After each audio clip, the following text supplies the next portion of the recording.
Watch as a college student gets triggered by Charlie Kirk's t-shirt. Folks, I think you're going to like this, all right? Kirk is known to be a bit provocative with what he wears and says sometimes, but ironically enough, I don't even think it's provocative, all right? I only think that people see it that way because we live in this very feminized, far-left, ridiculous society that portrays it as such. And you'll see what I mean in just a moment here. So with that being said, we're going to get right into it, but first, do me a huge favor, like our video and share it around so we can keep bringing you all this great, hard-hitting content. And as always, Patriots, I'm your host, Darian, and this is Resist the Mainstream. How we doing? Charlie, my guy, what's up, guy?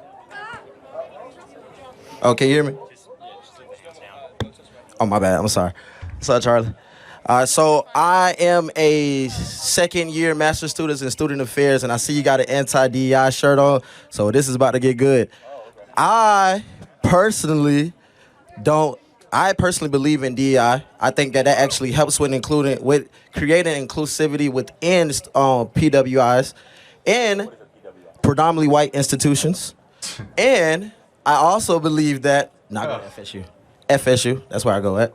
But I also believe that this is the reason why I wanted to get into student affairs, because I believe that with the DEI being present within our campuses, we actually are able to build inclusivity for students who are first gen, for minoritized students, for veteran students who are coming onto these campuses and actually being able to feel like they have somewhere for them on campus. Look, I'm just going to say it because we're all thinking it. Of course, somebody supports DEI when they almost for sure benefited from it. When this gentleman talks about, oh, well, we're including people, he's probably one of those people who himself got included. Also, PWI, really? Predominantly White Institute? Can you imagine if we said that about, I don't know, the projects or something? Hey guys, that's a PBI. What does that mean, you racist? You know people would absolutely lose it. As well, I understand the counter argument, but I'm gonna let you go first. I'm sorry. Okay. Well, instead of debating DEI, why don't you define it further so we can make sure we're talking about the same thing? Got you. So diversity, equity, and inclusion. I know what that means. Okay, my fault. I would say DEI stands for didn't earn it, but that's a separate issue. Ooh, didn't earn it. You been working on that? Type. So yes, a lot of people think that, and in that regards, which is a counter argument to it. But I honestly believe that the fact that you got to this point where you was already unrepresented on these campuses already shows that you did actually earn to get those fundings, did actually earn to get that inclusivity tailored to you. Because the fact that you even made it to the campus where a lot of people in disproportionate communities don't make it a lot out of, at least you can have is a place on campus where you feel included at. What? It's really hard to understand, but if I could try to decode what is being argued here, I think he's basically arguing that whites should be excluded for the purpose of catering to minorities because, you know, there are just so many white people around, people feel unwelcome, so make it a little less white, or at least in certain sections. Or maybe the guy is just confused about what it means and doesn't even know what he's arguing. I'm not sure which. Also, type shit. Really? Why is this a thing now that people say? This guy's a master's student, by the way, and he's sitting here saying type shit. What does that even mean?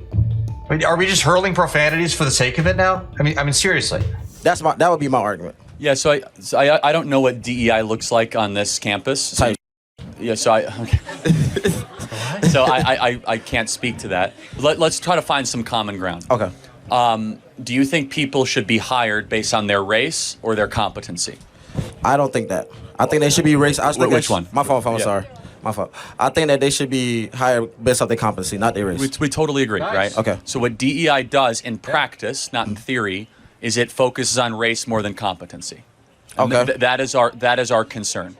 Okay. And so what I want, and you seem, very passionate about a lot of things, and you obviously have skills.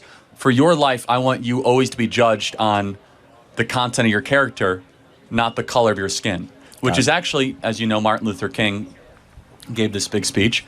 And yeah, I know, but he is an ideal. I agree with this sentence for sure. Where DEI says, no, we're actually going to care more about skin color than competency. Mm-hmm. And so what we want is an America based on merit, America based on how hard you work, an America based on what you bring to the table, not just what you look like. I got you, and I understand that as very well, and I think that that's a profound position to have with it. And no, you're good. Yeah. And I know you gotta go, so no, you're good. Keep going. Okay. So I have a truth bill to drop about Martin Luther King Jr. He more than likely would have supported Black Lives Matter. All right, people don't like to hear this, but it's true. I want you to think about this for a moment. Martin Luther King Jr. is the only single person in American history to have a federal holiday dedicated entirely to just him. Think about it. Who else is there? George Washington? Well, no, not exactly. That's President's Day. That's a few people. Christopher Columbus? Well, no, that's not the United States, right? That's before. It's literally just Martin Luther King Jr. That, my friends, indicates to me that there's some kind of propaganda going on here. And MLK Jr. was friends with huge black supremacists, all right? We're talking about like Reverend Jesse Jackson, people of that nature, Al Sharpton, not exactly the squeaky clean guy that, the whole educational system portrayed him to be when they taught us about him. And let's not forget that Martin Luther King Jr. said that riots are a language of the unheard and that they will continue to occur unless, the white people of America do something to bring justice. And lest I get accused of taking this quote out of context, let's see the whole thing right now. Let me say, as I've always said, and I will always continue to say, that riots are socially destructive and self-defeating. But in the final analysis, a riot is a language of the unheard. And what is it that America's failed to hear? It's failed to hear the plight of the Negro poor that has worsened over the last few years. It has failed to hear that the promises of freedom and justice have not been met. And it has failed to hear that large segments of white society are more concerned about tranquility and the status quo than about justice, equality, and humanity. And so in a real sense, our nation's summers of riots are caused by our nation's winters of delay. And as long as America postpones justice, we stand in the position of having these recurrences of violence and riots over and over again. Okay, Martin Luther King Jr. wrote that in a book of his, and I bet you never heard that quote before because I know I hadn't until I decided to do a bit more of a deep dive into his history. Last thing is, and I'll make it short because we aren't going to agree on that, but agree on the whole anti-DI Act movement. But I will say that Drake or Kendrick Lamar, who won? Oh, I like Kendrick Lamar. I'm not a rapper guy, but I would say at least the only thing I know about this is the anti-pedophile thing, which I support completely. Okay. So the fact he goes after Drake for being... No, you can't say that. Sexy songs for you, baby. You know what I'm saying? Go Drake. I don't know a single song between either of them. All I know is that if you even engage in pedophile stuff, you're no-go. But can we both agree, though, that the less we talk about race as a country, probably better? That if we look at people as human beings first and not race. I agree with that. Okay. We can agree. Thank you, man. God bless you. Thank you. That was actually a pleasantly surprising ending. I gotta say, the guy is a little bit lost in certain regards, but he seems like a good dude. And I have a feeling he will eventually arrive to the truth. As far as Drake and Kendrick Lamar goes, folks, that is definitely... I think that's manufactured, honestly. Look at how many people are talking about it, right? You had the Super Bowl. Kendrick, unloaded on Drake at the Super Bowl. People were jibber-jabbering all over about it.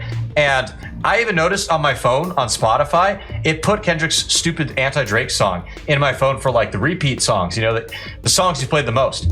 I've never played that song on my phone. Okay, they are definitely trying to inject that and make people talk and think about that. That's all I'm saying. What do you guys think? Do you agree, whether it's with my theory or any of the other stuff in the video? I want to know. Comment below. We would love to hear your thoughts and hit that subscribe button. And that way we will see you again soon. God bless.